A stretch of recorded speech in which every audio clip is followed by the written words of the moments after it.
నమస్కారం ఘంటారావానికి స్వాగతం. ముందుగా ప్రధాన అంశాలు. ఢిల్లీలో కేంద్ర మంత్రులతో చంద్రబాబు వరుస భేటీలు. పోలవరం బనకచెర్ల ప్రాజెక్టుపై నిర్మలా సీతారామన్తో చర్చ.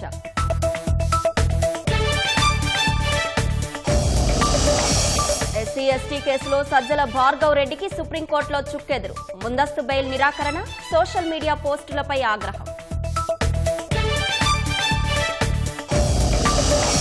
విజయనగరం పేలుళ్ల కుట్ర కేసులో నిందితుల విచారణ. సిరాజ్, సమీర్లను ప్రశ్నిస్తున్న టూ టౌన్ పోలీసులు.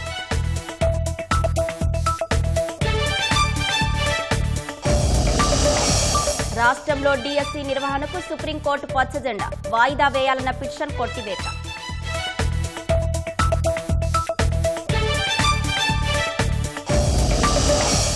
ప్రకాశం జిల్లాలో లారీని కారు ఢీకొని 6 మృతి. మహానంది వెళ్లి వస్తుండగా దుర్ఘటన.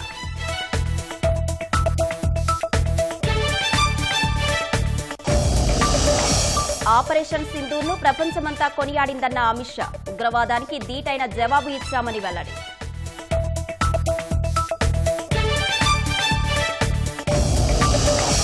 అమెరికా వెలుపల ఉత్పత్తయ్యే ఐఫోన్లపై 25% సుంకం విధిస్తాం. యాపిల్ సంస్థపై మరోసారి ఒత్తిడి పెంచిన ట్రంప్.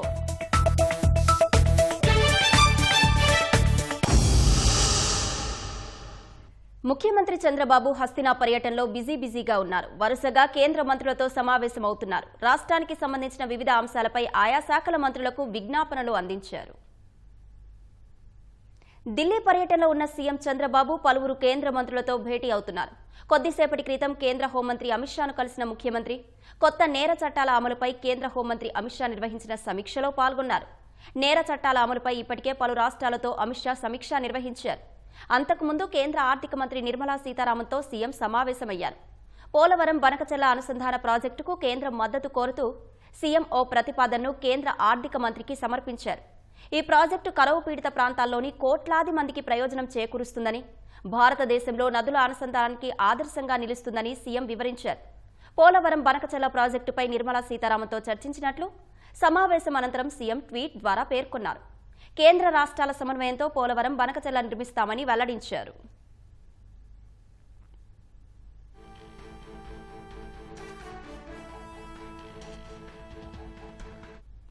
కేంద్ర జలశక్తి మంత్రి సిఆర్ పాటిల్తో సీఎం చంద్రబాబు సమావేశమయ్యారు.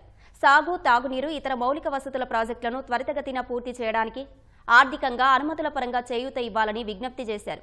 కరువు పీడిత ప్రాంతాల్లో నీటి భద్రత ప్రమాణాలను పెంచేలా తీసుకోవాల్సిన సమర్థమైన చర్యలపై చర్చించినట్లు సీఎం ట్వీట్ చేశారు. పోలవరం బనకచెర్ల ప్రాజెక్టుపై కేంద్రం చొరవ చూపాలని కోరారు. అలాగే తాగునీరు సహా ప్రాంతీయ అభివృద్ధికి తోడ్పడే ప్రాజెక్టులపై దృష్టి సారించాలని కేంద్ర జలశక్తి మంత్రిని కోరినట్లు సీఎం వెల్లడించారు.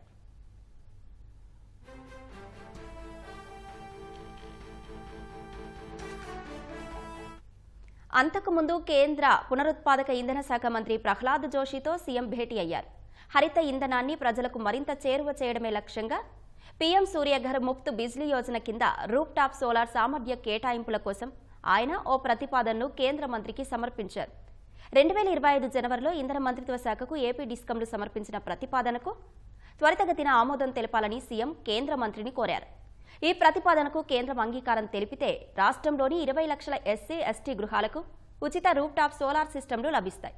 అలాగే బీసీ గృహాలకు కిలోవాట్కు 10,000 చొప్పున 2 కిలోవాట్ల వరకు అమర్చుకునేలా రాయితీ దక్కనుంది. కేంద్రం సహకరిస్తే పునరుత్పాదక ఇంధన వినియోగంలో ఆంధ్రప్రదేశ్ మున్ముందు దేశానికి మార్గనిర్దేశం చేయగలదని సీఎం చంద్రబాబు ధీమా వ్యక్తం చేశారు.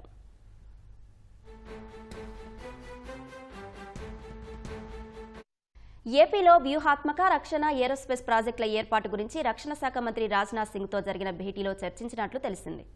BEL, defence complex, HAL, AMCA పైన రాజ్నాథ్ సింగ్తో సీఎం చర్చించినట్లు సమాచారం.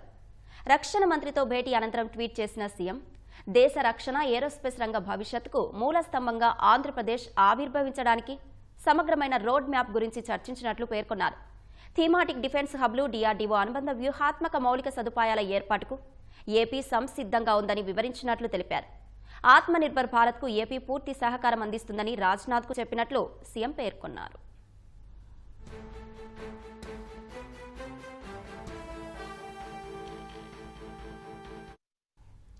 కేంద్ర సైన్స్ అండ్ టెక్నాలజీ, భూ విజ్ఞాన శాఖల మంత్రి జితేంద్ర సింగ్తో సీఎం చంద్రబాబు భేటీ అయ్యారు. అంతరిక్ష తయారీ ఆవిష్కరణలకు కీలక కేంద్రంగా ఆంధ్రప్రదేశ్ను తీర్చిదిద్దేందుకు కేంద్ర ప్రభుత్వ మద్దతు కోరుతూ ఒక సమగ్ర ప్రతిపాదనను ఆయనకు సమర్పించారు. ఈ ప్రతిపాదనలో రాష్ట్ర మద్దతుతో 2 స్పేస్ సిటీల అభివృద్ధికి సంబంధించిన వివరాలున్నాయి. వీటిలో ఒకటి ఇస్రో షార్ అంతరిక్ష కేంద్రం సమీపంలో, మరొకటి లేపాక్షి వద్ద ఉంటాయి. ఉపగ్రహాల ఉత్పత్తి, ప్రయోగ వాహనాల అభివృద్ధి, పరిశ్రమల సహకారానికి ఇవి సమగ్ర కేంద్రాలుగా ఉపయోగపడతాయి. ఆంధ్రప్రదేశ్ ప్రభుత్వానికి అంతరిక్ష సాంకేతికత గౌరవ సలహాదారుగా ఇస్రో మాజీ చైర్మన్ ఎస్ సోమనాథ్ నియామకం గురించి ముఖ్యమంత్రి కేంద్ర మంత్రికి ప్రత్యేకంగా తెలియజేశారు. ఆయన మార్గదర్శకత్వంలో అంతర్జాతీయంగా పోటీపడే అంతరిక్ష ఎకోసిస్టమ్ను నిర్మించడంలో రాష్ట్ర ప్రయత్నాలకు ఈ నియామకం దిశానిర్దేశం చేస్తుందని ముఖ్యమంత్రి వివరించారు. చివరగా రాత్రి 9 గంటలకు కేంద్ర ఎలక్ట్రానిక్స్ ఐటీ మంత్రి అశ్విని వైష్ణవ్ను సీఎం చంద్రబాబు కలవనున్నారు. రేపు నీతి ఆయోగ్ పాలక మండలి భేటీలో ముఖ్యమంత్రి పాల్గొంటారు.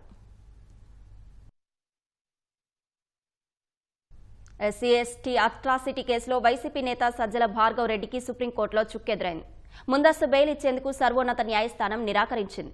విచారణ వేళ కీలక వ్యాఖ్యలు చేసిన సుప్రీంకోర్టు సోషల్ మీడియా దుర్వినియోగం కేసులో త్వరగా బెయిల్ వస్తుందని అనుకోవద్దని సుతిమెత్తగా హెచ్చరించింది.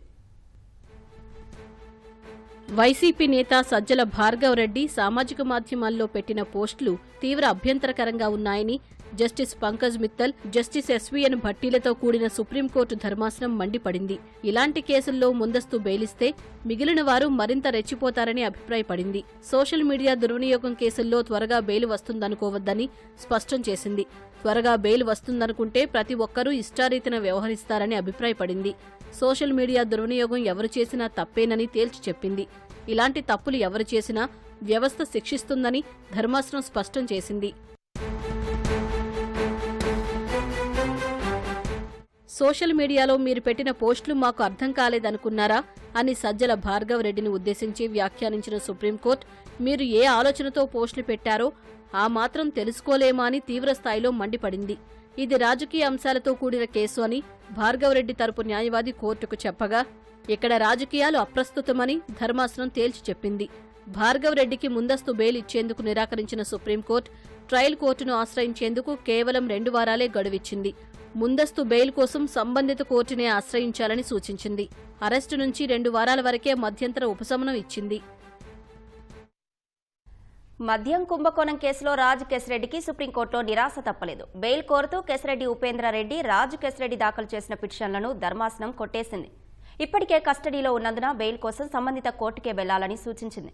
తన కుమారుడి అరెస్టు సమయంలో నిబంధనలు పాటించలేదని కేశిరెడ్డి ఉపేంద్రారెడ్డి, తన అరెస్టు అక్రమమని రాజు కేశిరెడ్డి దాఖలు చేసిన పిటిషన్లపై విచారణను సుప్రీంకోర్టు ఈ నెల 19నే ముగించింది. ఈ విచారణలో పక్క రాష్ట్రంలో ఉంటే అరెస్టు చేసే అధికారం ఏపీ సిఐడికి లేదని రాజు కేశిరెడ్డి వాదించారు. ఈ 2 పిటిషన్లపై తాజాగా తీర్పు ఇచ్చిన సుప్రీం ధర్మాసనం వారి పిటిషన్లను కొట్టేస్తూ నిర్ణయం వెలువరించింది. రాష్ట్రంలో డీఎస్సీ పరీక్షలకు సుప్రీంకోర్టు లైన్ క్లియర్ చేసింది. డీఎస్సీ పరీక్షల షెడ్యూల్ వాయిదా వేయాలంటూ దాఖలు చేసిన పిటిషన్ను సర్వోన్నత న్యాయస్థానం కొట్టివేసింది. డీఎస్సీ షెడ్యూల్ యథావిధిగా కొనసాగుతుందని స్పష్టం చేసింది. డీఎస్సీ వాయిదా కోరుతూ 6 అభ్యర్థులు సుప్రీంకోర్టులో పిటిషన్ వేశారు. వీటిపై విచారణ జరిపిన సుప్రీంకోర్టు ధర్మాసనం అభ్యర్థులు లేవనెత్తిన అంశాల్లో సరైన కారణాలు లేవని స్పష్టం చేసింది. ఇంకేమైనా అభ్యంతరాలుంటే హైకోర్టులోనే పిటిషన్ వేయాలని తేల్చి చెప్పింది. పేలుళ్ల కుట్ర కేసులో అరెస్టై విశాఖ కేంద్ర కారాగారంలో రిమాండ్లో ఉన్న నిందితులు సిరాజ్, సమీర్లను విజయనగరం 2 టౌన్ పోలీసులు విచారిస్తున్నారు. తొలుత కస్టడీలోకి తీసుకుని కట్టుదిట్టమైన భద్రత మధ్య వారిని విజయనగరం పోలీసు శిక్షణ కళాశాలకు తరలించారు. జిల్లా పోలీసు అధికారులతో పాటు తెలంగాణ కౌంటర్ ఇంటెలిజెన్స్ పోలీసులు, విజయనగరం డీఎస్పీ శ్రీనివాసరావు నిందితులను విచారిస్తున్నారు. విశాఖ సెంట్రల్ జైలు నుంచి నిందితులను తరలించే క్రమంలో పోలీసులు మీడియాను దృష్టి మళ్లించేలా వ్యూహాత్మకంగా వ్యవహరించారు. 3 ప్రత్యేక వాహనాల్లో నిందితులతో విజయనగరం బయలుదేరిన పోలీసులు ఒక వాహనాన్ని ఎస్పీ కార్యాలయం మీదుగా పంపించి మీడియా దృష్టి అటువైపు పడేలా చేశారు. తర్వాత మిగిలిన 2 వాహనాలను దిశ పోలీస్ స్టేషన్ పక్క నుంచి విజయనగరం పోలీసు శిక్షణ కళాశాల లోపలికి మళ్లించారు. ఈ 2 వాహనాల్లో 2 నిందితులను పీటీసీలోకి తరలించారు. ఈ క్రమంలో పీటీసీ వైపు వెళ్లే అన్ని దారులను మూసివేశారు. ఇతరులెవరినీ లోపలికి అనుమతించలేదు. నకిలీ ఇళ్ల పట్టాల పంపిణీ కేసులో వైసీపీ నేత గన్నవరం మాజీ ఎమ్మెల్యే వల్లభనేని వంశీని హనుమాన్ జంక్షన్ పోలీసులు కస్టడీకి తీసుకుని విచారించారు. విజయవాడ జిల్లా జైలు నుంచి వంశీని పోలీసులు కస్టడీలోకి తీసుకున్నారు. ప్రభుత్వ ఆసుపత్రిలో వైద్య పరీక్షల అనంతరం కంకిపాడు పోలీస్ స్టేషన్కు తరలించి విచారించారు. వంశీని 20కి పైగా ప్రశ్నలు అడిగినట్లు తెలిసింది. నకిలీ ఇళ్ల పట్టాలు ఎక్కడ తయారు చేశారు, ఎవరు చేశారు అని ఆరా తీసినట్లు సమాచారం. 2019 ఎన్నికల సమయంలో పట్టాలు ఎందుకు ఇచ్చారని ప్రశ్నించారు. రాత్రికి కంకిపాడు పోలీస్ స్టేషన్లోనే వల్లభనేని వంశీ ఉండనున్నారు. శనివారం కూడా వంశీని విచారించనున్నారు. ఎన్నికల సమయంలో ఓట్ల రూపంలో లబ్ధి పొందే ఉద్దేశంతో లబ్ధిదారులకు నకిలీ ఇళ్ల పట్టాలు పంపిణీ చేశారని వంశీపై కేసు నమోదైంది. ఈ కేసులో వంశీని 2 రోజుల పాటు కస్టడీకి ఇస్తూ నూజివీడు కోర్టు ఆదేశాలు జారీ చేసింది. పల్నాడు జిల్లా మాచర్ల మున్సిపల్ మాజీ చైర్మన్ తురకా కిషోర్ను పోలీసులు కస్టడీకి తీసుకున్నారు. మాచర్లకు చెందిన చల్లా శివకుమార్, అతని కుటుంబ సభ్యులపై హత్యాయత్నం కేసులో గుంటూరు జిల్లా జైల్లో తురకా కిషోర్ రిమాండ్ ఖైదీగా ఉన్నారు.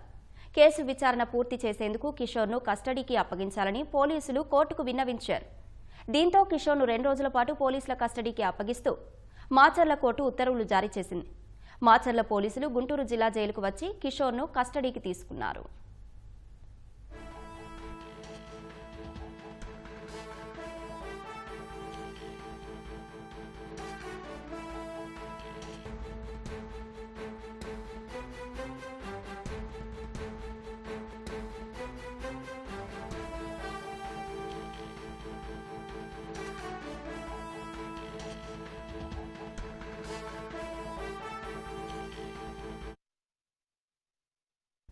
ప్రకాశం జిల్లా కొమరోలు మండలం తాడిచెర్లమోటు వద్ద జరిగిన రోడ్డు ప్రమాదంలో 6 మృతి చెందారు. బాపట్ల వైపు వెళ్తున్న ఇన్నోవా కారు ఎదురుగా వస్తున్న లారీని వేగంగా ఢీకొట్టింది. ఈ దుర్ఘటనలో కారులో ప్రయాణిస్తున్న 4 పురుషులు, 2 మహిళలు మృతి చెందారు. 2 చిన్నారులు గాయాలతో బయటపడగా వారిని గిద్దలూరు ప్రభుత్వ ఆసుపత్రికి తరలించారు. కారు లారీని వేగంగా ఢీకొట్టడంతో దాని ముందు భాగం నుజ్జునుజ్జైంది. పోలీసులు ఘటనా స్థలానికి చేరుకుని లారీ కింద ఇరుక్కుపోయిన కారును క్రేన్ సాయంతో బయటకు లాగారు. మృతులు బాపట్ల జిల్లా స్టువర్టుపురానికి చెందిన వారిగా గుర్తించారు. వీరంతా నంద్యాల జిల్లాలోని మహానంది ఆలయాన్ని దర్శించుకుని తిరిగి స్వస్థలానికి వెళ్తుండగా ప్రమాదం జరిగింది. కారు లారీని బలంగా ఢీకొన్న దృశ్యాలు రోడ్డుపై ఉన్న పెట్రోల్ బంక్లోని సీసీటీవీ కెమెరాల్లో నమోదయ్యాయి. ప్రమాద ఘటనపై మంత్రులు గొట్టిపాటి రవికుమార్, అనగాని సత్యప్రసాద్, డోలా వీరాంజనేయ స్వామి దిగ్భ్రాంతి వ్యక్తం చేశారు. మృతుల కుటుంబాలకు సానుభూతి తెలిపారు. దైవ దర్శనానికి వెళ్లి వస్తూ ప్రమాదంలో మృతి చెందడం బాధాకరమన్నారు. క్షతగాత్రునికి మెరుగైన వైద్యం అందించాలని ఆదేశించారు. బాధిత కుటుంబాలకు అండగా ఉంటామని మంత్రులు భరోసా ఇచ్చారు. రోడ్డు భద్రత కోసం అవసరమైన చర్యలు తీసుకోవాలని అధికారులను మంత్రి రాంప్రసాద్ రెడ్డి ఆదేశించారు.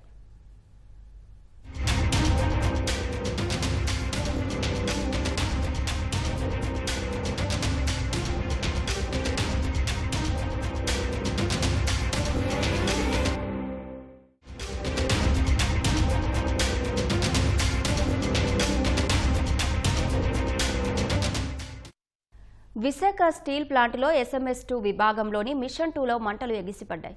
మిషనరీలో ఆయిల్ మారుస్తున్న సమయంలో లీకేజీ కావడం వల్ల మంటలు రాజుకున్నాయి. కేబుళ్ల మీద ఆయిల్ పడడంతో మంటలు వ్యాపించాయి. స్టీల్ ప్లాంట్ అగ్నిమాపక సిబ్బంది వెంటనే ప్రమాదం చోటు చేసుకున్న స్థలానికి వెళ్లి మంటలు అదుపు చేశారు. నిర్వహణ ప్రక్రియలో భాగంగా అగ్ని ప్రమాదం జరిగిందని, ఎలాంటి ప్రాణ నష్టం జరగలేదని స్టీల్ ప్లాంట్ యాజమాన్యం తెలిపింది.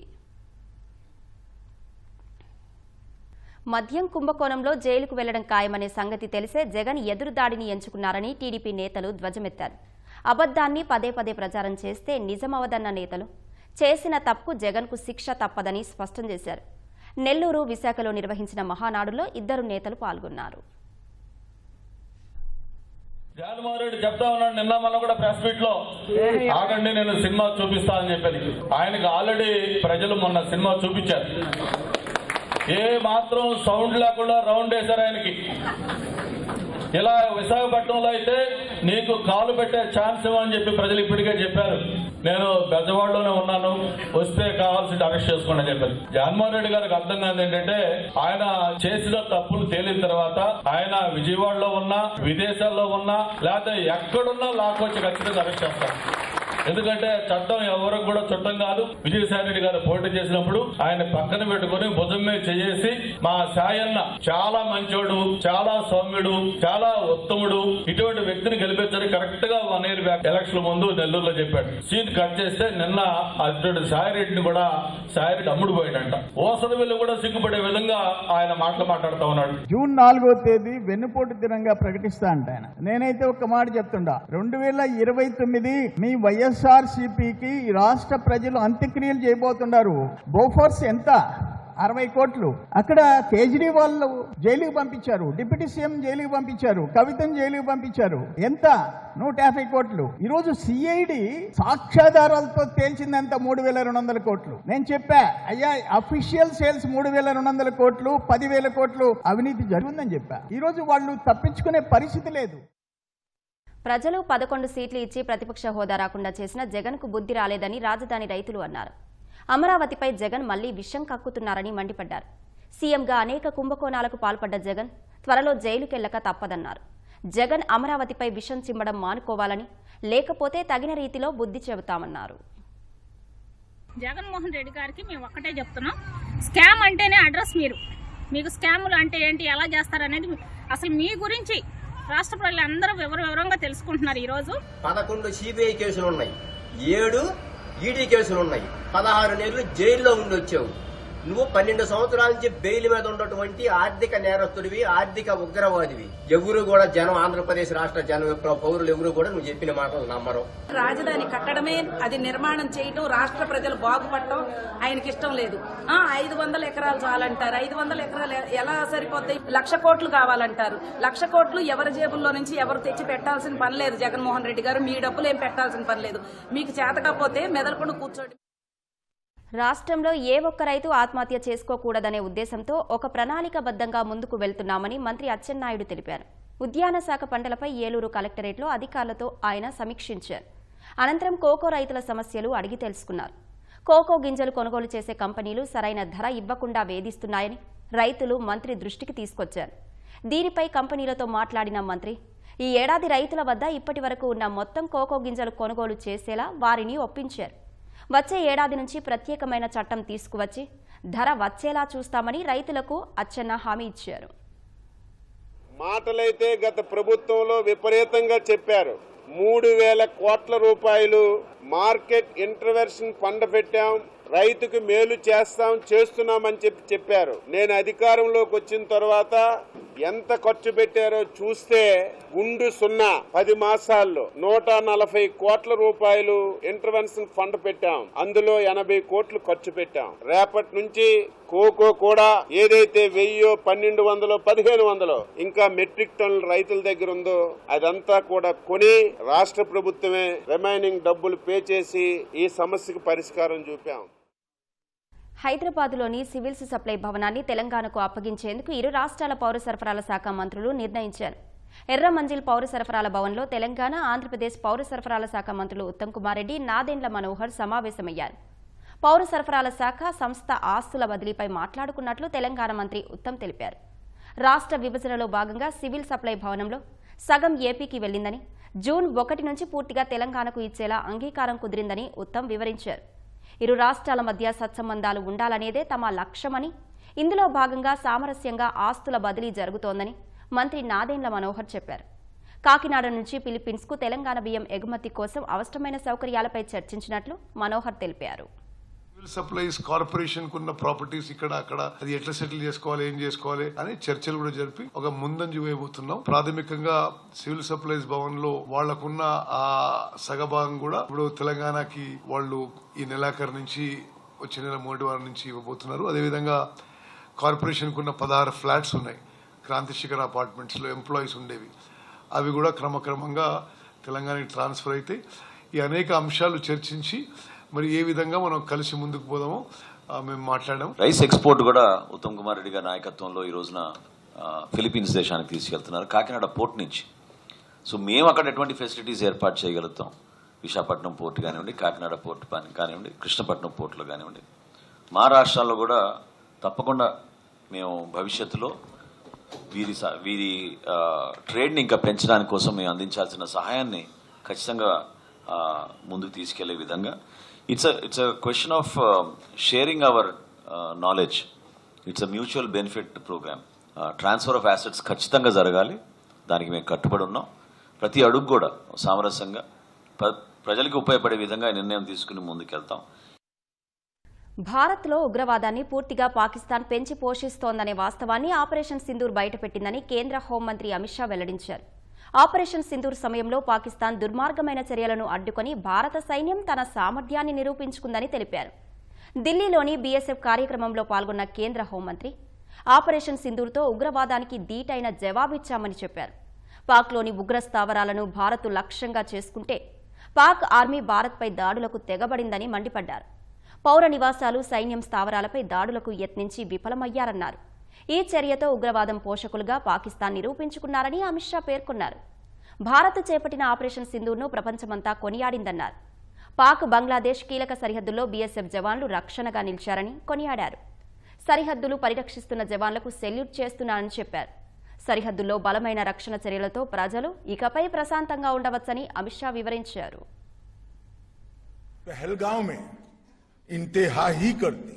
निर्दोष यात्रिकों को धर्म पूछकर अपने परिवार के सामने, परिवार के महिला सदस्य और बच्चों के सामने चुन चुन कर निर्ममता पूर्वक मारने का पाप पाक प्रेरित आतंकवादियों ने किया। और उस वक्त हमारे प्रधानमंत्री जी ने उनको कहा था, बिहार से कहा था कि इसका उचित जवाब दिया जाएगा, और ऑपरेशन सिंदूर ये उसका जवाब है। आज पूरी दुनिया हमारी सेना की वीरता और मारक क्षमता की भूरी भूरी प्रशंसा कर रही है।